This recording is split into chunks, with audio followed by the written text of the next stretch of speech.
Big news big ಡಿಬೇಟ್ಗೆ ಸ್ವಾಗತ. ನಾನು ಶಿವಕುಮಾರ್. ಪುಡಿ ರೌಡಿ ತರ ಆಡೋದು ಬಿಡಿ, ನೀವು DCM ಆಗಿದ್ದಾಗಲೇ ಹೀಗೆ CM ಆದರೆ ಇನ್ನೆಂಗೆ ಹೀಗಂತ ನಟ್ಟು ಬೋಲ್ಟು ಟೈಟ್ ಮಾಡ್ತೀನಿ ಕೆಲವು ನಟರಿಗೆ ಅಂತ DCM DK ಶಿವಕುಮಾರ್ ಹೇಳಿಕೆ ಕೊಟ್ಟ ಬೆನ್ನಲ್ಲೇ ಇದೀಗ ಚಿತ್ರರಂಗ ಒಂದಷ್ಟು ಮಂದಿ DK ಶಿವಕುಮಾರ್ ಹೇಳಿಕೆ ಜೊತೆಗೆ ಕಾಂಗ್ರೆಸ್ MLA ಗಣಿಗಾ ರವಿ ಹೇಳಿಕೆಗೆ ಆಕ್ರೋಶ ವ್ಯಕ್ತವಾಗ್ತಾ ಇದೆ. ಪತ್ರಕರ್ತ ಹಾಗೆ ಸುದೀಪ್ ಅವರ ಆಪ್ತ ಚಕ್ರವರ್ತಿ ಚಂದ್ರಚೂಡ್ ಇವತ್ತು ಇಂಚಿಂಚು ಈ ಒಂದು ಘಟನೆಯ ಬಗ್ಗೆ ಉತ್ತರವನ್ನು ಕೊಟ್ಟಿದ್ದಾರೆ.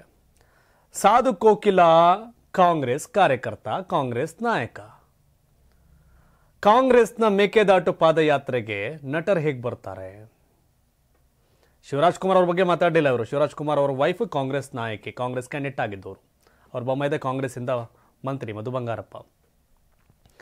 ಸಾಧು ಕೋಕಿಲ ಸಂಬಂಧಪಟ್ಟಂಗೆ ಸಿಟ್ಟಿದ್ದಂಗೆ ಕಾಣ್ತಿದೆ. ಹಾಗಾಗಿ ಸಾಧು ಕೋಕಿಲ ವಿರುದ್ಧ ಹಿಗ್ಗಾಮುಗ್ಗ ವಾಗ್ದಾಳಿ ಮಾಡೋದಲ್ಲದೆ DK ಶಿವಕುಮಾರ್ ಪುಡಿ ರೌಡಿ ಥರ ಹಾಡಬೇಡಿ, ನೀವು ನಿಮ್ಮ CM ಆದರೆ ಏನು ಗತಿ ನೀವು ಅಂತ ಪತ್ರಕರ್ತ ಹಾಗೆ ಸುದೀಪ್ ಅವರ ಆಪ್ತ ಚಕ್ರವರ್ತಿ ಚಂದ್ರಚೂಡ್ ಒಂದು ತಮ್ಮದೇ ಶೈಲಿಯಲ್ಲಿ ಒಂದಷ್ಟು ಮಾತುಗಳನ್ನ ಹಾಡಿದ್ದಾರೆ. ಏನೇನಿದೆ ಎಲ್ಲ ವಿಚಾರಗಳ ಬಗ್ಗೆ ಈಗ ಚಕ್ರವರ್ತಿ ಚಂದ್ರಚೂಡ್ ಮಾತನಾಡಿದ್ದಾರೆ. ಎಲ್ಲರೂ ಚಿತ್ರರಂಗದವರನ್ನ ಬೈತಿದ್ದಾರೆ. ರವಿ ಗಣಿಗ ಚಿತ್ರರಂಗದ ಕಲಾವಿದರ ಬಗ್ಗೆ, ಚೇಂಬರ್ ಬಗ್ಗೆ ಆಕ್ರೋಶ ಹೊರಹಾಕಿದ್ದಾರೆ. ರವಿಕುಮಾರ್ ನೇರವಾಗಿ ಹೆಸರು ತೆಗೆದುಕೊಂಡು ಮಾತನಾಡಬೇಕಿತ್ತು, ಆಗ ಅವರ ಮಾತಿಗೆ ತೂಕ ಬರ್ತಿತ್ತು. ಈ ಹೀರೋಗಳನ್ನ ಬ್ಯಾನ್ ಮಾಡಬೇಕು ಅಂತ ಅವ್ರು ಹೇಳಿದ್ದಾರೆ. ಶಾಸಕರಾಗಿ ಈ ಹೇಳಿಕೆ ನೀಡಬಾರ್ದು, ಹಿಟ್ಲರ್ ರೀತಿ ಆಡಬಾರ್ದು ಅಂತ ಚಕ್ರವರ್ತಿ ಚಂದ್ರಚೂಡ್ ಅಲ್ಲದೆ ರವಿಕುಮಾರ್ ಕ್ಷಮೆ ಕೇಳಬೇಕು ಅಂತ ಆಗ್ರಹ ಮಾಡಿದ್ದಾರೆ. ಕಿಚ್ಚ ಸುದೀಪ್ ಬಗ್ಗೆ ಮಾತನಾಡಿದ್ದೀರಿ. 2004ರಿಂದ ಈವರೆಗೆ ಅವರು ಅವಾರ್ಡ್ ತಗೊಂಡಿಲ್ಲ, ಪ್ರಶಸ್ತಿಯನ್ನು ನಯವಾಗಿ ನಿರಾಕರಿಸಿದ್ರು. ಈ ಮೊದಲು ಅವಾರ್ಡ್ ಕೊಡ್ತೇವೆ ಅಂತ ಕೊಟ್ಟಿಲ್ಲ. ರಾಜ್ಯ ಪ್ರಶಸ್ತಿ ಅಂದರೆ ಅಸಹ್ಯ ಆಗಿ ಹೋಗಿದೆ. ಅವಾರ್ಡ್ ನಿರಾಕರಿಸುವುದಕ್ಕೆ ಅವರದ್ದೇ ಆದ ಕಾರಣ ಇದೆ ಅಂತ ಸುದೀಪ್ ಪರವಾಗಿ ಚಕ್ರವರ್ತಿ ಚಂದ್ರಚೂಡ್ ಮಾತಾಡಿದ್ದಾರೆ. ಇನ್ನು ಪಕ್ಷದ ಕಾರ್ಯಕ್ರಮಕ್ಕೆ ಚಿತ್ರರಂಗದವರು ಬಂದಿಲ್ಲ ಎಂಬುದನ್ನು ಅಧಿಕಾರಕ್ಕೆ ಬಂದ ಬಳಿಕ ಸೇಡಿ ತೀರಿಸಿಕೊಳ್ತಕ್ಕಂಥದ್ದು ತಪ್ಪು. ಎಲ್ಲ ಪಕ್ಷದವರು 100 ಕಾರ್ಯಕ್ರಮ ಮಾಡ್ತಾರೆ, ಅದಕ್ಕೆ ನಟರು ಹೋಗಬೇಕು ಎಂಬ ಕಾನೂನು ಇದೆಯಾ? ಸಾಧು ಕೋಕಿಲ ಅವರಿಗೆ ನಿಮ್ಮ ಪಕ್ಷದ ಬಗ್ಗೆ ಒಲವಿತ್ತು, ಕಾಂಗ್ರೆಸ್ ಬಗ್ಗೆ ಒಲವಿತ್ತು. ನಿಮ್ಮ ಪಕ್ಷದ ಕಾರ್ಯಕ್ರಮಕ್ಕೆ ಬಂದಿಲ್ಲ ಅನ್ನೋ ಕಾರಣಕ್ಕೆ ಚಿತ್ರರಂಗದವರು ಕನ್ನಡ ವಿರೋಧಿಗಳ ಅಂತ ಚಕ್ರವರ್ತಿ ಚಂದ್ರಚೂಡ್ ಮಾತನಾಡಿದ್ದಾರೆ. ಇನ್ನು ಸಿನಿಮೋತ್ಸವಕ್ಕೆ ಸುದೀಪ್ ಯಶ್ಗೆ ಆಹ್ವಾನ ಕೊಟ್ಟಿದ್ದೀರಾ? ಇಲ್ಲಿ ಸಾಕಷ್ಟು ರಾಜಕೀಯ ನಡೀತಿದೆ. ದುಡ್ಡು ಒಡೆಯೋ ಕಾರ್ಯಕ್ರಮ ಇದು. ಯಾರೇ ಅಧಿಕಾರದಲ್ಲಿದ್ದರೂ ಹಿಟ್ಲರ್ ಆಗೋಕ್ಕಾಗಲ್ಲ. ಸಾಧು ಕೋಕಿಲ ಅವರು ರಾಜಕಾರಣಿನ ಅಥವಾ ಸಿನಿಮಾದವರ ಎಂಬುದು ಗೊತ್ತಾಗ್ತಿಲ್ಲ ಅಂತ ಚಕ್ರವರ್ತಿ ಚಂದ್ರಚೂಡ್ ವಾಗ್ದಾಳಿ ನಡೆಸಿದ್ದಾರೆ. ರಾಜಕಾರಣಿಗಳು ಹಿಟ್ಲರ್ ನೀತಿ ತೋರಬಾರ್ದು. ಕನ್ನಡ ಅಭಿವೃದ್ಧಿ ಕಾರ್ಯಕ್ರಮ ಏನು ಮಾಡ್ತಿದೆ ಹೇಳಿ? ಚಿತ್ರರಂಗವನ್ನು ನಾಶ ಮಾಡೋಕ್ಕಾಗಲ್ಲ. ಚಿತ್ರೋದ್ಯಮದವರಿಗೆ ಬೈಯೋದು ಕೆಲಸ ಆಗಿದೆ.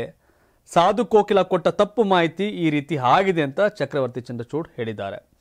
ನೀವು ಇನ್ನೂ ಉಪಮುಖ್ಯಮಂತ್ರಿ, ನಿಮ್ಮ CM ಮಾಡಿದರೆ ರಾಜ್ಯಕ್ಕೆ ಕಷ್ಟ ಆಗತ್ತೆ. ಓರ್ವ ಹಿಟ್ಲರ್ನ ತಂದು ಕೂರಿಸಬಾರ್ದು. ಈ ರೀತಿ ವರ್ತನೆ ಬಿಟ್ಟರೆ ದೊಡ್ಡ ನಾಯಕರಾಗ್ತೀರಿ. ಪುಡಿ ರೌಡಿ ಥರ ಮಾತನಾಡೋದು ಬಿಟ್ಬಿಡಿ. ನಿಮ್ಮ ಸಾಧು ಕೋಕಿಲ ತಪ್ಪು ಮಾಡಿದ್ದಾರೆ, ಅದನ್ನು ಮೊದಲು ಸರಿ ಮಾಡಿ ಅಂತ ಚಕ್ರವರ್ತಿ ಚಂದ್ರಚೂಡ್ ತಮ್ಮ ಪತ್ರಕರ್ತನ ಶೈಲಿಯಲ್ಲಿಯೇ ಮಾತಾಡ್ಬಿಟ್ಟಿದ್ದಾರೆ.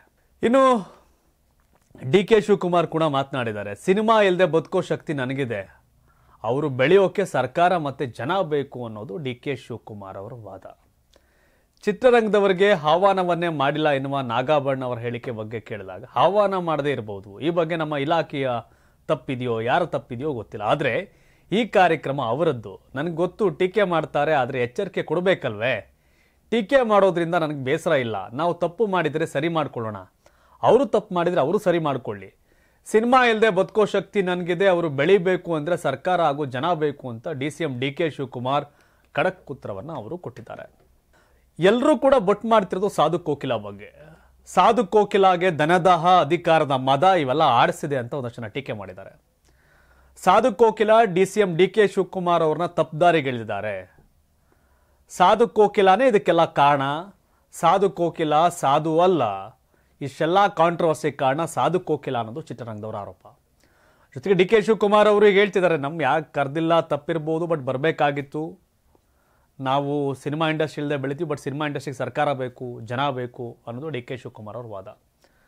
ಬಟ್ ಅವರು ನಾನು ಏನು ಆ ಥರ ಹೇಳಕ್ಕೆ ಹೋಗಲಿಲ್ಲ, ಬಟ್ ಆ ಶೈಲಿ ಅಲ್ಲ ಅನ್ನೋದು ಸಮರ್ಥನೆ ಕೊಡ್ಲಿಕ್ಕೆ ಹೊರಟಿದ್ದಾರೆ. ಬಟ್ ಚಿತ್ರರಂಗ DK ಶಿವಕುಮಾರ್ ಅವರ ಹೇಳಿಕೆಗೆ, ಆ ಶೈಲಿಗೆ ವಿರೋಧವನ್ನು ವ್ಯಕ್ತಪಡಿಸಿದೆ. ಅಲ್ಲೊಂದಷ್ಟು ಮಾಹಿತಿಗಳನ್ನ ಕಲೆ ಹಾಕ್ತಾಗ ಸಾಧು ಕೋಕಿಲ ಏಕಪಕ್ಷೀಯ ನಿರ್ಧಾರ, ಸಾಧು ಕೋಕಿಲ ಬೇಕಾಬಿಟ್ಟಿ ನಿರ್ಧಾರ, ಸಾಧು ಕೋಕಿಲ ತನ್ನ ಸರ್ವಾಧಿಕಾರಿಯ ವರ್ತನೆ ಇವತ್ತು ಸಿನಿಮಾ ಇಂಡಸ್ಟ್ರಿ ಬಗ್ಗೆ ಡಿ ಕೆ ಶಿವಕುಮಾರ್ ಮಾತಾಡೋಕ್ಕೆ ಕಾರಣ ಆಗಿದೆ. ಡಿ ಕೆ ಶಿವಕುಮಾರ್ ಅವ್ರನ್ನ ದಾರಿ ತಪ್ಪಿಸಿರೋದು ಸಾಧು ಕೋಕಿಲ ಅನ್ನೋದು ಬಹುತೇಕರ ಮಾತು. ಹಾಗಾಗಿ ಕಾಮಿಡಿ ಮಾಡ್ಕೊಂಡು ಸಂಗೀತ ಮಾಡ್ಕೊಂಡಿದ್ದಂಥ ಸಾಧು ಕೋಕಿಲ ಅವರು ರಾಜಕಾರಣ ಮಾಡಕ್ಕೆ ಹೋಗ್ಬಿಟ್ಟು ಅಲ್ಲೆಲ್ಲೋ ಯಾರ ವಿರುದ್ಧನೋ ತಂದಾಕೋದು ಸಿನಿಮಾದಲ್ಲಿ ನಡೀತಿರುತ್ತೆ ಕಾಮಿಡಿ, ಬಟ್ ನಿಜ ಜೀವನದಲ್ಲಿ ಇವೆಲ್ಲ ನಡೆಯಲ್ಲ ಅನ್ನೋದು ಬಹುತೇಕರ ಅಭಿಪ್ರಾಯ. ಇಷ್ಟೆಲ್ಲ ಎಡವಟ್ಟಿ ಕಾರಣ ಸಾಧು ಕೋಕಿಲ, ಸಾಧು ಕೋಕಿಲ, ಸಾಧು ಕೋಕಿಲ.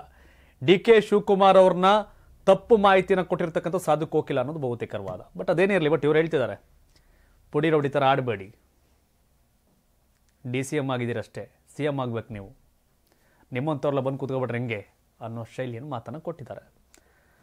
ಬಟ್ ಚಂದ್ರಚೂಡ್ ಪತ್ರಕರ್ತ ರಿಯಾಕ್ಟ್ ಮಾಡಿದ್ದಾರೆ. ಸುದೀಪ್ ಅವರ ಆಪ್ತ ಕೂಡ ಹೌದು. ಬಟ್ ಯಾಕೋ ಇದು ಇಲ್ಲಿಗೆ ನಿಲ್ಲೋ ಲಕ್ಷಣ ಕಾಣ್ತಾ ಇಲ್ಲ. ಇನ್ನು ಮಂಡ್ಯ MLA ಗಣಿಗ ರವಿಕುಮಾರ್, ಪ್ರಜಾ TV ಓನರ್, ಕಾಂಗ್ರೆಸ್ MLA, ಅವ್ರ ಬಗ್ಗೆ ಕೂಡ ಹೇಳಿದ್ದಾರೆ ಏನೂ ಮಾಡೋಕ್ಕಾಗಲ್ಲ ಅನ್ನೋ ಶೈಲಿಯಲ್ಲಿ.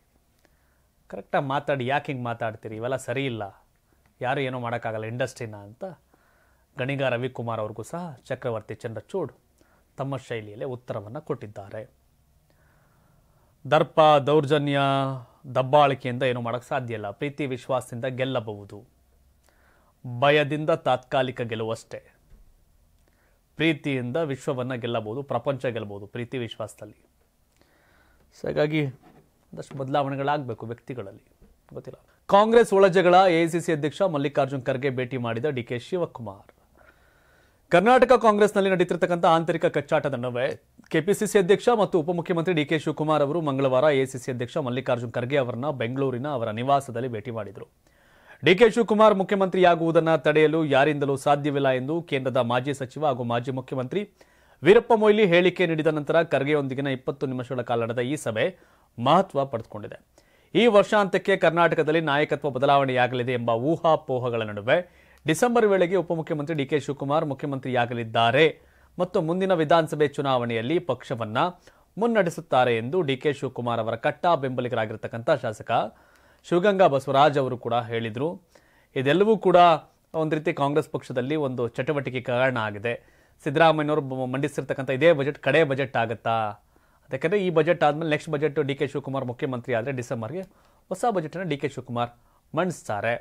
ಇನ್ನು ಇದ್ರ ಬಗ್ಗೆ ರಿಯಾಕ್ಟ್ ಮಾಡಿದ್ದಾರೆ ಶಿವಕುಮಾರ್ ಅವರು. ಮಲ್ಲಿಕಾರ್ಜುನ್ ಖರ್ಗೆ ಅವರು ನಮ್ಮ ರಾಷ್ಟ್ರೀಯ ಅಧ್ಯಕ್ಷರು, ನಾನೇ ಅವರನ್ನ ಗೌರವಿಸದಿದ್ದರೆ ಬೇರೆ ಯಾರನ್ನು ನಾನು ಗೌರವಿಸಬೇಕು, ಬದಲಿಗೆ ನಾನು BJP ಕಚೇರಿಗೆ ಹೋಗಬೇಕೆ, ನಮ್ಮ ಹೊಸ ಕಚೇರಿಯ ನಿರ್ಮಾಣವನ್ನು ನಾನು ನೋಡಿಕೊಳ್ತಿದ್ದೇನೆ ಮತ್ತು ಭೂಮಿ ಪೂಜೆ ಸಮಾರಂಭಕ್ಕೆ ಅವರ ಲಭ್ಯತೆಯನ್ನು ಕೇಳಿದ್ದೇನೆ, ಇದಕ್ಕಿಂತ ಹೆಚ್ಚಿನದನ್ನು ಚರ್ಚಿಸಿಲ್ಲ ಅಂತ ಹೇಳಿದ್ದಾರೆ.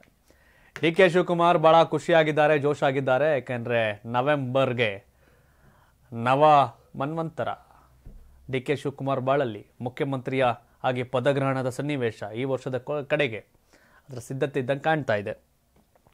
ದಿನಕ್ಕೊಬ್ಬೊಬ್ಬರು ಜೈ ಜೈ ಅಂತ DK ಶಿವಕುಮಾರ್ ಬಣವನ್ನು ಸೇರ್ತಾ ಇದ್ದಾರೆ. ಗೊತ್ತಿಲ್ಲ, ಸಿದ್ದರಾಮಯ್ಯನವರು ಮೈಲಿ ಹೇಳೋದಲ್ಲ, ಹೈಕಮಾಂಡ್ ಹೇಳಬೇಕು ಅಂತ ಹೇಳ್ತಿದ್ದಾರೆ. ಸಿದ್ದರಾಮಯ್ಯ ಟೀಮ್ ಶತಾಯ ಕತಾಯ ಬಿಡಲ್ಲ ಅನ್ನೋದು. DK ಶಿವಕುಮಾರ್ ನನಗೆ ದಕ್ಕಬೇಕಾಗಿರೋ ದಕ್ಕತ್ತೆ, ದಕ್ಸ್ಕೋತೀನಿ, ಆ ತಾಕತ್ತಿದೆ ಅನ್ನೋದು DK ಶಿವಕುಮಾರ್ ಅವ್ರ ನಿಲುವು, ಒಲವು. ಇನ್ನು ಶಾಸಕರ ವೇತನ ಹೆಚ್ಚಳಕ್ಕೆ CM ಸಿದ್ ನೇತೃತ್ವದ ವ್ಯವಹಾರ ಸಲಹಾ ಸಮಿತಿ ಒಪ್ಪಿಗೆಯನ್ನು ಕೊಟ್ಟಿದೆ. ವಾವ್, ಬೇರೆ ಬೇರೆ ಡಿಮ್ಯಾಂಡ್ಗಳು ಬಂದರೆ ವರ್ಷಗಟ್ಟಲೆ ಕಾಯಬೇಕು, ಸಾಯಬೇಕು ಜನ. ಆದರೆ ಅವರವ್ರ ಸಂಬಳ ಜಾಸ್ತಿ ಮಾಡ್ಕೊಳ್ಳೋಕ್ಕೆ ಎಲ್ಲರೂ ಜೈ ಅಂತಾರೆ. ಶಾಸಕರ ವೇತನ ಹೆಚ್ಚಳಕ್ಕೆ ಮುಖ್ಯಮಂತ್ರಿ ಸಿದ್ದರಾಮಯ್ಯ ನೇತೃತ್ವದ ವ್ಯವಹಾರ ಸಲಹಾ ಸಮಿತಿ ಅನುಮೋದನೆ ನೀಡಿದ್ದು, ಈ ಬೆಳವಣಿಗೆ ಸಾರ್ವಜನಿಕರ ಕಣ್ಣು ಕೆಂಪಗಾಗುವಂತೆ ಮಾಡಿದೆ. ವಿಧಾನಸಭೆ ವಿರೋಧ ಪಕ್ಷದ ನಾಯಕ R Ashok, DCM DK Shivakumar, ಕಾನೂನು ಮತ್ತು ಸಂಸದೀಯ ವ್ಯವಹಾರಗಳ ಸಚಿವ HK Patil, speaker UT Khader ಮತ್ತು ಪರಿಷತ್ ಅಧ್ಯಕ್ಷ ಬಸವರಾಜ ಹೊರಟ್ಟಿ ಭಾಗವಹಿಸಿದ್ದ ಉನ್ನತ ಮಟ್ಟದ ಸಭೆಯಲ್ಲಿ ಈ ಪ್ರಸ್ತಾವನೆಗೆ ಯಾವುದೇ ಪ್ರತಿರೋಧ ವ್ಯಕ್ತವಾಗಿಲ್ಲ ಅಂತ ವರದಿಯಾಗಿದೆ. ಶಾಸಕರಿಗೆ ಎಷ್ಟರ ಪ್ರಮಾಣದಲ್ಲಿ ವೇತನ ಹೆಚ್ಚಳ ಮಾಡಿದೆ ಎಂಬುದು ತಿಳಿದು ಬಂದಿಲ್ಲ. ಆದರೆ ಇದಕ್ಕೆ ಸಂಬಂಧಿಸಿದ ವಿಧೇಯಕವನ್ನು ಇದೇ ಅಧಿವೇಶನದಲ್ಲಿ ಸರ್ಕಾರ ಮಂಡಿಸಲಿದೆ. ಇದಕ್ಕೆ ಒಪ್ಪಿಗೆ ಸಿಕ್ಕ ತಕ್ಷಣ ಜನಪ್ರತಿನಿಧಿಗಳ ವೇತನ ಹೆಚ್ಚಳವಾಗಲಿದೆ ಅಂತ ತಿಳಿದು ಬಂದಿದೆ. ಫೆಬ್ರವರಿ 2022ರಲ್ಲಿ ಅಧಿಕಾರದಲ್ಲಿದ್ದ ಬಿಜೆಪಿ ಸರ್ಕಾರ ಶಾಸಕರ ವೇತನವನ್ನು ಹೆಚ್ಚಳ ಮಾಡಿತ್ತು. ಆಗಲೂ ಕಾಂಗ್ರೆಸ್ ಅಥವಾ JDSನಿಂದ ಯಾವುದೇ ವಿರೋಧ ವ್ಯಕ್ತವಾಗಿರಲಿಲ್ಲ.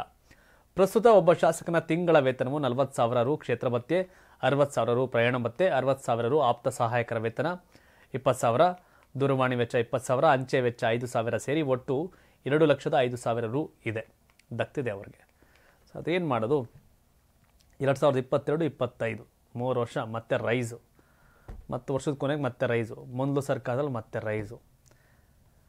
ಯಾರ ಮನೆ ಹೆಂಗಾರ ಹಾಳಾಗೋಗ್ಲಿ, ರೈತರು ಹೆಂಗಾರ ಸಾಯಲಿ, ಬೇರೆಯವ್ರ ಡಿಮ್ಯಾಂಡ್ ಹೆಂಗಾರ ಇರಲಿ, ನಾವು ಮಾಡೋದು ಮಾಡ್ತೀವಿ ಅಂತಿದ್ದಂಗಿದೆ. ಮಾಡ್ಕೊಳ್ಳಿ ಬಿಡಿ, ಏನು ಮಾಡೋಕ್ಕಾಗತ್ತೆ. ಬಹುತೇಕರು ಕಾಸಿಗಾಗಿ ಓಟು, ಕಾಸು ಕೊಟ್ಟು ಓಟ್ ಹಾಕ್ಸ್ಕೊಂಡಿರ್ತಾರಲ್ಲ, ಆ ಥರದ ವ್ಯವಸ್ಥೆಗಳು ಯಾರನ್ನೂ ಕುತ್ತಿಗೆ ಪಟ್ಟಿ ಇಟ್ಟು ಕೇಳಂಗಿಲ್ವಲ್ಲ ನಾವು. ಹಾಗಾಗಿ ಅನುಭವಿಸಿ. ಎಸಿ ಹುದ್ದೆಗೆ 2 ಕೋಟಿ, ಡಿವೈಎಸ್ಪಿಗೆ ಎಷ್ಟು? ಸದನದಲ್ಲಿ ಕೆಪಿಎಸ್ಸಿ ಹಗರಣದ ರೇಟ್ ಕಾರ್ಡ್ ಬಿಡುಗಡೆ. ಕೆಪಿಎಸ್ಸಿ ಪರೀಕ್ಷೆಯಲ್ಲಿ ನಡೆದಿದೆ ಎನ್ನಲಾಗಿರ್ತಕ್ಕಂಥ ಅಕ್ರಮದ ಬಗ್ಗೆ ಸದನದಲ್ಲಿ ಕಾವೇರಿದ ಚರ್ಚೆ ನಡೆಯಿತು. ಅಕ್ರಮಗಳ ಬಗ್ಗೆ ವಿವರವಾಗಿ ಮಾತನಾಡಿದ ವಿರೋಧ ಪಕ್ಷದ ನಾಯಕ ಆರ್ ಅಶೋಕ್ ಕೆಲವೊಂದು ಪ್ರಮುಖ ಬೇಡಿಕೆಗಳನ್ನು ಮುಂದಿಟ್ಟರು. ನಿಲುವಳಿ ಸೂಚನೆ ಮಂಡನೆ ಮಾಡಿ ಮಾತನಾಡಿದ ಆರ್ ಅಶೋಕ್ ಕೆಪಿಎಸ್ಸಿ ಮರುಪರೀಕ್ಷೆ ಮಾಡಬೇಕು ಅಂತ ಆಗ್ರಹ ಮಾಡಿದ್ರು. ಕೆಪಿಎಸ್ಸಿ ಬಗ್ಗೆ ಇವತ್ತು ಆದಿಬೀದಿಯಲ್ಲಿ ಜನರು ಮಾತನಾಡ್ತಿದ್ದಾರೆ. ಕರ್ನಾಟಕದ ಮುಂದಿನ ಭವಿಷ್ಯ ನಿರ್ಧಾರ ಮಾಡುವ ಸಂಸ್ಥೆ ಇದಾಗಿದ್ದರೂ ಈ ಸಂಸ್ಥೆಯಲ್ಲಿ ಕನ್ನಡಿಗರೇ ಇಲ್ಲ ಅಂತ ಆರೋಪ ಮಾಡಿದ್ರು. ಕೆಪಿಎಸ್ಸಿಯಲ್ಲಿ ಹುದ್ದೆಗಳ ಹರಾಜು ನಡೆಯುತ್ತಿದೆ, ಲಂಚಾವತಾರ ಕೆಪಿಎಸ್ಸಿಯಲ್ಲಿ ನಡೆಯುತ್ತಿದೆ, ಪ್ರಮುಖ ಹುದ್ದೆಗಳಿಗೆ ಇಂತಿಷ್ಟು ಹಣ ಅಂತ ನಿಗದಿಯಾಗಿದೆ, ಅಕ್ರಮಗಳ ಸರಮಾಲೆ ನಡೀತಿದೆ, ನಿತ್ಯ ಗೋಲ್ಮಾಲ್ ನಡೀತಿದೆ, ಬಡ ವಿದ್ಯಾರ್ಥಿಗಳಿಗೆ ಕೆಪಿಎಸ್ಸಿ ಅನ್ಯಾಯ ಮಾಡ್ತಿದೆ ಅಂತ ಆರೋಪವನ್ನ ಮಾಡಿದ್ರು. ಕೆಪಿಎಸ್ಸಿಯಲ್ಲಿ 16 ಜನ ಸದಸ್ಯರು ಇದ್ದಾರೆ, 2.5 ಲಕ್ಷ ಸಂಬಳ, ಕಾರು, ಪಿಎ, ಮನೆ ಎಲ್ಲ ಕೊಡ್ತಾರೆ ಇವರಿಗೆ.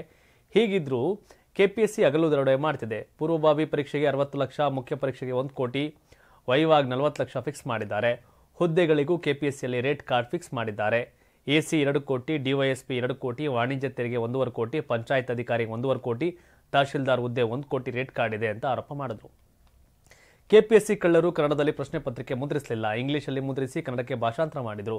ಇದರಲ್ಲಿ 59 ಪ್ರಶ್ನೆಗಳು ತಪ್ಪಿವೆ. ಅಭ್ಯರ್ಥಿಗಳು ಹೇಗೆ ಉತ್ತರ ಬರೀತಾರೆ? ಬರಗೂರು ರಾಮಚಂದ್ರಪ್ಪ ಸಹ ಇದಕ್ಕೆ ಆಕ್ಷೇಪ ಮಾಡಿ ಪತ್ರ ಬರೆದ್ರು. ನಂತರ ಸಿಎಂ ಟ್ವೀಟ್ ಮಾಡಿ ಲೋಪ ಸರಿಪಡಿಸೋದಾಗಿ ಹೇಳ್ತಾರೆ ಅಂತ ವಿವರಿಸಿದ್ರು. ಏನು ರೇಟು ನಿನ್ನೆ ಒಂದಿತ್ತು, ಅದಕ್ಕಿಂತ ಸ್ವಲ್ಪ ರೈಸ್ ಮಾಡಿರ್ತಾರೆ. ಇನ್ನು ಮುಂದೋರು ಇನ್ನು ಸ್ವಲ್ಪ ರೈಸ್ ಮಾಡ್ಕೋತಾರೆ. ಮಾರಾಟಕ್ಕಿದ್ದಾರೆ. ದಿನ ಕಳೆದಂಗೆ ಹಣಕ್ಕಾಗಿ ಮನೆಯವ್ರನ್ನೂ ಮಾರ್ಬಿಡ್ತಾರೆ ಕೆಲವರು ಭ್ರಷ್ಟಾಚಾರಿಗಳು. ಸರ್ಕಾರಿ ಕೆಲಸ ದೇವರ ಕೆಲಸ ಅಂತ ಬರೋರೆಲ್ಲ ಆ ದೇವ್ರ ಕೆಲಸದಲ್ಲೂ ಮಾರಾಟಕ್ಕೆ ಇಳಿದವ್ರೆ ಅಂದರೆ ನಾಳೆಗೆ ಇವರೆಲ್ಲ ಮನೆ ಮಂದಿ ಮಾರ್ಬಿಟ್ಟು ದುಡ್ಡು ಮಾಡಲ್ಲ ಅಂತ ಹೇಳೋಕ್ಕಾಗಲ್ಲ. ಅಂತ ನೀಚ್ಗೆಟ್ಟವರು ಭ್ರಷ್ಟಾಚಾರಿಗಳು. ಎಲ್ಲ ಪಾರ್ಟಿ ಎಲ್ಲ ರಣೆಬರ್ಗಳು ಇದೇ ಆಗ್ಬಿಟ್ಟವೆ, ಗೊತ್ತಿಲ್ಲ. ಅಟ್ಲೀಸ್ಟ್ ದೇವ್ರೇನಾರ ಆಚೆ ಈಚೆ ಅನ್ನೋದು ಇದೆ ಅನ್ನೋದಾದರೆ ಇಂಥ ಭ್ರಷ್ಟ ಕುಳಗಳಿಗೆ, ಲಂಚ ತಗೊಳ್ಳೋರಿಗೆ ಲಕ್ವ ಹೊಡೆದೇನಾರು ಆಗಬೇಕು ಅಂತ ಜನ ಬಯಸ್ತಾರೆ. ಜನ ಹಂಗೆ ತಾನೇ ಶಾಪ ಹಾಕೋದು. ಏನೋ ಅಶೋಕ್ ಇದನ್ನು ಚರ್ಚೆ ಮಾಡ್ತಿದ್ರೆ, ರಾಜಕಾರಣ ಇದ್ರೆ, ತಮಗೆ JDS ಜೊತೆ BJP ಮೈತ್ರಿ ಆಗಿದೆ. ಮಂಡ್ಯದ 7 ಕ್ಷೇತ್ರಗಳು JDS ತೆಕ್ಕೆಗೆ ಹೋಗ್ತವೆ, ಅಂದರೆ ಮೈತ್ರಿಯಲ್ಲಿ ಸೀಟ್ ಹಂಚಿಕೆ ಆದಾಗ. ಇಷ್ಟಾದರೂ BJP ರಾಜ್ಯಾಧ್ಯಕ್ಷ ವಿರೋಧವನ್ನು ಫೇಸ್ ಮಾಡ್ತಿರ್ತಕ್ಕಂಥ ರಾಜ್ಯಾಧ್ಯಕ್ಷ ಮಂಡ್ಯ ಜಿಲ್ಲೆಯ ಶ್ರೀರಂಗಪಟ್ಟಣ ವಿಧಾನಸಭಾ ಕ್ಷೇತ್ರದಲ್ಲಿ ಇವತ್ತು ಭತ್ತದ ನಾಟಿ ಮಾಡಿದ್ರು. ಈ ಟೈಮಲ್ಲಿ ರೈತ ಪರ ಬಜೆಟ್ ಮಂಡಿಸಬೇಕು ಅಂತ ವಿಜಯೇಂದ್ರ ಆಗ್ರಹ ಮಾಡಿದ್ರು. ಶ್ರೀರಂಗಪಟ್ಟಣ ವಿಧಾನಸಭಾ ಕ್ಷೇತ್ರದ BJP ನಾಯಕ ಸಚ್ಚಿದಾನಂದ, ಇಂಡ್ವಾಲ್ ಸಚ್ಚಿದಾನಂದ ಅವರ ನೇತೃತ್ವದಲ್ಲಿ ಶ್ರೀರಂಗಪಟ್ಟಣ ವಿಧಾನಸಭಾ ಕ್ಷೇತ್ರ ವ್ಯಾಪ್ತಿಯಲ್ಲಿ ಬಿಜೆಪಿಯ ರಾಜ್ಯಾಧ್ಯಕ್ಷ ವಿಜಯೇಂದ್ರ ಕೊತ್ತತ್ತಿ ಗ್ರಾಮದ ರೈತ ಸುಕೇಂದ್ರ ಶಿವಬಸಪ್ಪ ಅವರ ಜಮೀನಿನಲ್ಲಿ ಭತ್ತ ನಾಟಿ ಕಾರ್ಯಕ್ರಮ ಮಾಡಿದ್ರು. ಬಳಿಕ ಮಾತನಾಡಿದಂಥ ವಿಜಯೇಂದ್ರ ರಾಜ್ಯ ಸರ್ಕಾರಕ್ಕೆ ರೈತರ ಸಂಕಷ್ಟಕ್ಕೆ ಸ್ಪಂದಿಸುವ ಸದ್ಬುದ್ಧಿಯನ್ನು ತಾಯಿ ಚಾಮುಂಡೇಶ್ವರಿ ಕರುಣಿಸಲಿ ಅಂತ ಪ್ರಾರ್ಥನೆ ಮಾಡಿದ್ರು. ಪಕ್ಷದ ಜಿಲ್ಲೆಯ ಮುಖಂಡರು, ಜಿಲ್ಲಾಧ್ಯಕ್ಷರ ನೇತೃತ್ವದಲ್ಲಿ ಭತ್ತ ನಾಟಿ ಮಾಡಿದ್ದಾಗಿ ಅವರು ತಿಳಿಸಿದರು. ಸಿದ್ದರಾಮಯ್ಯರ ನೇತೃತ್ವದ ಕಾಂಗ್ರೆಸ್ ಸರ್ಕಾರ ಅಧಿಕಾರಕ್ಕೆ ಬಂದ ಬಳಿಕ ಯಾವುದೇ ರೈತ ಪರ ನಿರ್ಧಾರ ಮಾಡಿಲ್ಲ ಅಂತ ಟೀಕಿಸಿದರು. ಪ್ರಶ್ನೆಗೆ ಉತ್ತರಿಸಿದ ಅವರು, ಪ್ರಧಾನಿ ನರೇಂದ್ರ ಮೋದಿ ಅವರ ನೇತೃತ್ವದ ಕೇಂದ್ರ ಸರ್ಕಾರವು ಹಲವಾರು ಬಾರಿ ರೈತರ ಉತ್ಪನ್ನಗಳ ಬೆಂಬಲ ಬೆಲೆಯನ್ನು ಹೆಚ್ಚಿಸಿದೆ, ಕಿಸಾನ್ ಸಮ್ಮಾನ್ ಯೋಜನೆಯನ್ನು ಜಾರಿಗೊಳಿಸಿದ್ದಾರೆ, ಅದನ್ಯಾಕೆ ಸಿದ್ದರಾಮಯ್ಯರ ಸರ್ಕಾರ ನಿಲ್ಲಿಸಿದೆ ಅಂತ ಕೇಳಿದ್ರು. ವಿಜೇಂದ್ರ ಅವರು ಅದನ್ನು ಸೆಷನಲ್ಲಿ ಬಂದು ಕೇಳಿದ್ರೆ ಆಗಿರೋದು. ಬಟ್ ಸಹಜವಾಗಿ ಈಗ ಹೆಂಗೆ ಅಂತಂದರೆ, ಭತ್ತ ನಾಟಿ ಮಾಡೋರೆ, ಕೊಯ್ಲು ಯಾರು ಮಾಡ್ತಾರೆ ಅಂತ. ಅಂದರೆ ರಾಜಕೀಯವಾಗಿ ಮಂಡ್ಯ ಜಿಲ್ಲೆಯ ಶ್ರೀರಂಗಪಟ್ಟಣ ವಿಧಾನಸಭಾ ಕ್ಷೇತ್ರ JDS runner up JDS Ravindra Srikantaiah, winner ಕಾಂಗ್ರೆಸ್ನ ರಮೇಶ್ ಬಾಬು, 3ನೇ ಪ್ಲೇಸು ಸಚ್ಚಿದಾನಂದ ಅವರು. ನೆಕ್ಸ್ಟು ಸಚ್ಚಿದಾನಂದ ಶತಾಯಗತಾಯ MLA ಆಗಬೇಕು ಅಂತಿದ್ದಾರೆ. ಬಟ್ ಮೈತ್ರಿ ಮುಂದೆ ಬರೆದ್ರೆ ಆ ಸೀಟ್ JDSಗೆ ಹೋಗುತ್ತೆ. ಸಚ್ಚಿದಾನಂದ ಅವ್ರಿಗೆ JDSಲ್ಲೂ ಡಿಮ್ಯಾಂಡ್ ಇದೆ. ಸೊ ಹಾಗಾಗಿ ನಾಟಿ BJP ರಾಜ್ಯಾಧ್ಯಕ್ಷರು ಮಾಡೋರೆ. ಆದರೆ ಇಲ್ಲಿ ರಾಜಕೀಯ ಕೊಯ್ಲು ಯಾವ ಪಾರ್ಟಿ ಮಾಡುತ್ತೆ? JDS ಮಾಡುತ್ತಾ? ಏನು ಕತೆ ಅಂತ ನೋಡ್ಬೇಕು. ಯಾಕಂದರೆ ಸಚ್ಚಿದಾನಂದ ಅವರು ಶತಾಯಗತ MLA ಆಗಬೇಕು ನಿಂತವ್ರೆ. BJPಗೆ ಆ ಕ್ಷೇತ್ರ ಬಿಟ್ಕೊಡ್ತಾರಾ? ಯಾಕಂದರೆ ರನ್ನರ್ ಅಲ್ಲಿ JDS ಇದೆ. ಹಾಗಾಗಿ ನಮ್ಮ ತೋಟದಲ್ಲಿ ನಾವು ನಾಟಿ ಮಾಡ್ರೆ ನಾವು ಕೊಯ್ಬೋದಪ್ಪ. ಆ ತೋಟ ಸದ್ಯಕ್ಕೆ JDS ತೋಟ. ಸಚ್ಚಿದಾನಂದ ಬಟ್ ಡಿಮ್ಯಾಂಡ್ ಇರ್ತಕ್ಕಂಥ ಲೀಡರು. ಸಚ್ಚಿದಾನಂದ ಬಿಜೆಪಿಯಿಂದ ಕಂಟೆಸ್ಟ್ ಮಾಡಿ ಜಿಲ್ಲೆಯಲ್ಲಿ ಅತಿ ಹೆಚ್ಚು ಮತವನ್ನು ಪಡೆದವರು. KR ಪೇಟೆ ನಾರಾಯಣಗೌಡರಿಗಿಂತ ಅತಿ ಹೆಚ್ಚು ಮತವನ್ನು ಪಡೆದು ಸಚ್ಚಿದಾನಂದ 42-43 ಸಾವಿರ ಮತ. ಹಾಗಾಗಿ ಮುಂದೆ ಗೆದ್ದೇ ಗೆಲ್ತೀನಿ ಅನ್ನೋ ವಿಶ್ವಾಸ ಸಚ್ಚಿದಾನಂದ ಅವ್ರದ್ದು. ಹಾಗಾಗಿ ವಿಜಯೇಂದ್ರ ಅವರು ಏನೋ ಅವ್ನು ಮಾಡಬೇಕಲ್ಲ ಅಂತ ಹೋಗೋರು ಅಲ್ಲಿಗೆ. ಬಟ್ ಗುಡ್, ಸಚ್ಚಿದಾನಂದ ಮುಂದೇನು ಮಾಡ್ತಾರೆ ನೋಡಬೇಕು. ಇನ್ನು ಪ್ರಮೋದ್ ಮುತಾಲಿಕ್ಗೆ ಬಿಗ್ ರಿಲೀಫ್ ಸಿಕ್ಕಿದೆ. ಶಿವಮೊಗ್ಗ ನಗರಕ್ಕೆ ತೆರಳಲು ಅನುಮತಿಯನ್ನು ಹೈಕೋರ್ಟ್ ಕೊಟ್ಟಿದೆ. ಶಿವಮೊಗ್ಗದಲ್ಲಿ ಲವ್ ಜಿಹಾದ್ ಪುಸ್ತಕ ಬಿಡುಗಡೆಗೆ ಪಾಲ್ಗೊಳ್ಳಲು ನಗರಕ್ಕೆ ಶ್ರೀರಾಮ್ ಸೇನೆ ರಾಷ್ಟ್ರೀಯ ಅಧ್ಯಕ್ಷ ಪ್ರಮೋದ್ ಮುತಾಲಿಕ್ ಅವರಿಗೆ 7 ದಿನಗಳ ನಿರ್ಬಂಧ ವಿಧಿಸಿದ್ದ ಪ್ರಕರಣಕ್ಕೆ ಸಂಬಂಧಿಸಿದಂತೆ ನಿರ್ಬಂಧ ತೆರವುಗೊಳಿಸುವಂತೆ ಕ್ರಮದ ಮುತಾಲಿಕ್ ರಿಟ್ ಅರ್ಜಿ ಸಲ್ಲಿಸಿದ್ರು. ಇಂದು ರಿಟ್ ಅರ್ಜಿ ವಿಚಾರಣೆ ನಡೆಸಿದ ಹೈಕೋರ್ಟ್ ಇದೀಗ ಪ್ರಮೋದ್ ಮುತಾಲಿಕ್ಗೆ ಶಿವಮೊಗ್ಗ ನಗರಕ್ಕೆ ತೆರಳಲು ಅನುಮತಿ ನೀಡಿದೆ. ಶಿವಮೊಗ್ಗದಲ್ಲಿ ಮಾರ್ಚ್ 1ರಂದು ಪುಸ್ತಕ ಬಿಡುಗಡೆ ಕಾರ್ಯಕ್ರಮ ಹಮ್ಮಿಕೊಂಡಿದ್ದು, ಇದಕ್ಕೆ ಪ್ರಮೋದ್ ಮುತಾಲಿಕ್ ಶಿವಮೊಗ್ಗಕ್ಕೆ ಆಗಮಿಸುತ್ತಿದ್ದರು. ಕಾನೂನು ಸುವ್ಯವಸ್ಥೆ ದೃಷ್ಟಿಯಿಂದ ಅವರನ್ನು ಶಿವಮೊಗ್ಗ ಹೊರವಲಯದ ರಾಗಿಗುಡ್ಡದ ಬಳಿ ತಡೆದು ವಾಪಸ್ ಕಳುಹಿಸಲಾಗಿತ್ತು. ಫೆಬ್ರವರಿ 28ರಿಂದ 7 ದಿನಗಳ ಕಾಲ ಪ್ರಮೋದ್ ಮುತಾಲಿಕ್ ಶಿವಮೊಗ್ಗ ಜಿಲ್ಲೆ ಪ್ರವೇಶಿಸದಂತೆ ನಿಷೇಧಾಜ್ಞೆ ಜಾರಿ ಮಾಡಲಾಗಿತ್ತು. ಶ್ರೀರಾಮ್ ಸೇನೆ ವತಿಯಿಂದ ಪ್ರಕಟಿಸಲಾದ ಲವ್ ಜಿಹಾದ್ ಪುಸ್ತಕ ಬಿಡುಗಡೆಗಾಗಿ ಪ್ರಮೋದ್ ಮುತಾಲಿಕ್ ಆಗಮಿಸಿದ್ರು. ಇದಕ್ಕೂ ಮುನ್ನ ಅವರು ಪತ್ರಿಕಾಗೋಷ್ಠಿ ಕರೆದಿದ್ರು. ನಂತರ ಭದ್ರಾವತಿಯಲ್ಲಿ ನಡೆಯಲಿದ್ದ ಕಾರ್ಯಕ್ರಮದಲ್ಲಿ ಅವರು ಭಾಗವಹಿಸಬೇಕಿತ್ತು. ಆದರೆ ಪ್ರಮೋದ್ ಮುತಾಲಿಕ್ ಶಿವಮೊಗ್ಗ ಪ್ರವೇಶ ನಿಷೇಧಿಸಿ ಜಿಲ್ಲಾಧಿಕಾರಿ ಆದೇಶ ಹೊರಡಿಸಿದ ಹಿನ್ನೆಲೆಯಲ್ಲಿ ಶಿವಮೊಗ್ಗ ಹೊನ್ನಾಳಿ ರಸ್ತೆಯ ರಾಗಿಗುಡ್ಡ ಕ್ರಾಸ್ನಲ್ಲಿ ಪ್ರಮೋದ್ ಮುತಾಲಿಕ್ ಅವರ ಕಾರ್ ತಡೆದ ಪೊಲೀಸರು ಆದೇಶ ಪ್ರತಿ ತೋರಿಸಿ ಶಿವಮೊಗ್ಗ ಪ್ರವೇಶಿಸಂತೆ ಹೇಳಿದರು. ಎಲ್ಲ ಟೈಮು ಆಯಾ ಕಮ್ಯುನಿಟಿ ಲೀಡರ್ ಬಂದಾಗ ಗಲಾಟೆ ಆಗುತ್ತೆ ಅಂತ ಭಾವಿಸೋದು ತಪ್ಪು. ಆದರೆ ಬಂದಾಗ ಬಂದೋಬಸ್ತ್ ಮಾಡೋ ಜವಾಬ್ದಾರಿ ಪೊಲೀಸರದು. ಬರಕ್ಕೆ ಮೊದಲೇ ಅವ್ರಿಗೆ ನಿರ್ಬಂಧ ವಿಧಿಸುವಂಥ ಕಲ್ಚರ್ ಇತ್ತೀಚೆಗೆ ಜಾಸ್ತಿ ಆಗೈತೆ. ಬಟ್ ಕೋರ್ಟು ನೀವೇನು ಮಾಡಿದ್ರು ಆ ಥರ ನಡೆಯಲ್ಲ ಅಂತ ಕೋರ್ಟ್ ರಿಯಾಕ್ಟ್ ಮಾಡ್ತಿದೆ. ಪ್ರಮೋದ್ ಮುತಾಲಿಕ್ ಆಗ ಬಜರಂಗ ದಳ ಆಗಲಿ ವಿಶ್ವ ಹಿಂದೂ ಪರಿಷತ್ ಆಗಲಿ ಹಿಂದೆ ಏನು ಚಿಕ್ಕಮಗಳೂರು ಮೂಲದ ಆ ಭಾಗದಲ್ಲಿ ಏನು ಬಜರಂಗ ದಳ ಸ್ಟ್ರಾಂಗ್ ಆಗಿತ್ತು, ಆ ಮಟ್ಟಿಗೆ ಇವತ್ತು ಉಳ್ಕೊಂಡಿಲ್ಲ, ಆ ಮಟ್ಟಿಗೆಲ್ಲ ಸ್ಟ್ರಾಂಗ್ ಆಗಿಲ್ಲ. ಪಾಪ ಪ್ರಮೋದ್ ಮುತಾಲಿಕ್ ಅವ್ರನ್ನ BJPಯವರೇ ಹೀನಾಯವಾಗಿ ಕಂಡು ಪಾಪ ಅವ್ರನ್ನ ಬಳಸ್ಕೊಂಡ್ರು. ಅವ್ರ ಹೋರಾಟಗಳನ್ನ ಬೆಳೆಸಲಿಲ್ಲ. ಇನ್ನು ಪೊಲೀಸರು ನೀವು ಅಡ್ಡಾಕ್ಬಿಟ್ರೆ ಅವರು ಕೋರ್ಟ್ಗೆ ಹೋಗ್ತಾರೆ. ಕೋರ್ಟ್ ಅದಕ್ಕೆ ರಿಯಾಕ್ಟ್ ಮಾಡಿ ಇತ್ತೀಚೆಗೆ ಈ ಥರ ಜಾಸ್ತಿ ಆಗ್ತಿದೆ ಪ್ರಕರಣಗಳು. ಅಲ್ಲೆಲ್ಲೋ ಕಲಬುರಗಿಯಲ್ಲಿ ಹಂಗಾಯಿತು, BJP ಲೀಡರ್ಗಳು ಪ್ರವೇಶ ಆಗದಂಗೆ ಇದು ಮಾಡೋರು. ವಿಚಿತ್ರವಾದಂಥ ಸನ್ನಿವೇಶಗಳು ಎಲ್ಲಿ ಕಲ್ತರೋ ಕಾಣೆ ಇವೆಲ್ಲ. ಇನ್ನು ಖಾಸಗಿ ಆಸ್ಪತ್ರೆಗಳು ರೋಗಿಗಳನ್ನು ಔಷಧಿ ಖರೀದಿಸುವಂತೆ ಒತ್ತಾಯ ಮಾಡುವಂತಿಲ್ಲ ಅಂತ ಸುಪ್ರೀಂ ಕೋರ್ಟ್ ಹೇಳಿದೆ. ಖಾಸಗಿ ಆಸ್ಪತ್ರೆಗಳಲ್ಲಿ ರೋಗಿಗಳು ಮತ್ತು ಅವರ ಕುಟುಂಬಗಳ ಶೋಷಣೆಯನ್ನು ತಡೆಗಟ್ಟುವ ಉದ್ದೇಶದಿಂದ ನೀತಿಗಳನ್ನು ರೂಪಿಸುವಂತೆ ಸುಪ್ರೀಂ ಕೋರ್ಟ್ ಮಂಗಳವಾರ ಕೇಂದ್ರ ಮತ್ತು ರಾಜ್ಯ ಸರ್ಕಾರಗಳಿಗೆ ಸೂಚಿಸಿದೆ. ಅಲ್ಲದೆ ಖಾಸಗಿ ಆಸ್ಪತ್ರೆಗಳು ರೋಗಿಗಳನ್ನು ಔಷಧಿ ಖರೀದಿಸುವಂತೆ ಒತ್ತಾಯಿಸುವಂತಿಲ್ಲ ಅಂತ ಸೂಚಿಸಿದೆ. ಆಸ್ಪತ್ರೆಗಳು ರೋಗಿಗಳನ್ನು ತಮ್ಮ ಸ್ವಂತ ಔಷಧಾಲಯಗಳು ಅಥವಾ ಸಂಬಂಧಿತ ಸಂಸ್ಥೆಗಳಿಂದ ಔಷಧಿಗಳು, ಇಂಪ್ಲಾಂಟ್ಗಳು, ಬಳಕೆಯ ವಸ್ತುಗಳು ಮತ್ತು ವೈದ್ಯಕೀಯ ಸಾಧನಗಳನ್ನು ಹೆಚ್ಚಿನ ಬೆಲೆಗೆ ಖರೀದಿಸುವಂತೆ ಒತ್ತಾಯಿಸುವ ಅಭ್ಯಾಸದ ಬಗ್ಗೆ ನ್ಯಾಯಾಲಯ ಕಳವಳ ವ್ಯಕ್ತಪಡಿಸಿದೆ. ಸಿದ್ಧಾರ್ಥ್ ದಾಲ್ಮಿಯಾ ಅವರು ಸಲ್ಲಿಸಿದ ರಿಟ್ ಅರ್ಜಿಯ ಆಧಾರದ ಮೇಲೆ ವಿಚಾರಣೆ ನಡೆಸಲಾಗಿದ್ದು, ಸಂಬಂಧಿಕರೊಬ್ಬರು ಖಾಸಗಿ ಆಸ್ಪತ್ರೆಯಲ್ಲಿ ವ್ಯಾಪಕ ಚಿಕಿತ್ಸೆಗೆ ಒಳಗಾದಾಗ ಶೋಷಣೆಯ ವೈಯಕ್ತಿಕ ಅನುಭವವನ್ನು ಉಲ್ಲೇಖಿಸಿದ್ದಾರೆ. ಖಾಸಗಿ ಆರೋಗ್ಯ ಕ್ಷೇತ್ರದಲ್ಲಿ ಅಸಮಂಜಸ ಶುಲ್ಕಗಳು ಮತ್ತು ಆರ್ಥಿಕ ಶೋಷಣೆಯ ವಿಷಯದ ಬಗ್ಗೆ ಸರ್ಕಾರಗಳನ್ನು ಸಂವೇದನಾಶೀಲಗೊಳಿಸಬೇಕು ಅಂತ ನ್ಯಾಯಮೂರ್ತಿ ಸೂರ್ಯಕಾಂತ್ ನೇತೃತ್ವದ ಪೀಠ ಅಭಿಪ್ರಾಯಪಟ್ಟಿದೆ. ಇದೊಂದು ದೊಡ್ಡ ಮಾಫಿಯಾ.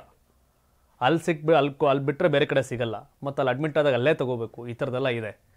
ಹಾಗಾಗಿ ಆಸ್ಪತ್ರೆಗಳು ಸೇವೆಯಾಗಿ ಉಳ್ಕೊಂಡಿಲ್ಲ, ಬಿಸ್ನೆಸ್ ಆಗಿದೆ. ಸೊ ಹಾಗಾಗಿ ಬಿಸ್ನೆಸ್ಸು ಸರ್ವಿಸ್ ಆಗಲಿ ಅನ್ನೋದು ಕೋರ್ಟ್ ಅಭಿಪ್ರಾಯ. ಬಟ್ ನೋಡಬೇಕು ಅದೆಷ್ಟು ಮಟ್ಟಿಗೆ ಪಾಲನೆ ಮಾಡ್ತಾರೆಲ್ಲ ಅಂತ. ಗೇಮಿಂಗ್ ವ್ಯಸನ ಪೋಷಕರು ಸಹೋದರಿಯರ ತಲೆ ಜಜ್ಜಿ ಹತ್ಯೆ ಮಾಡಿದ 21 ವರ್ಷದ ಯುವಕ.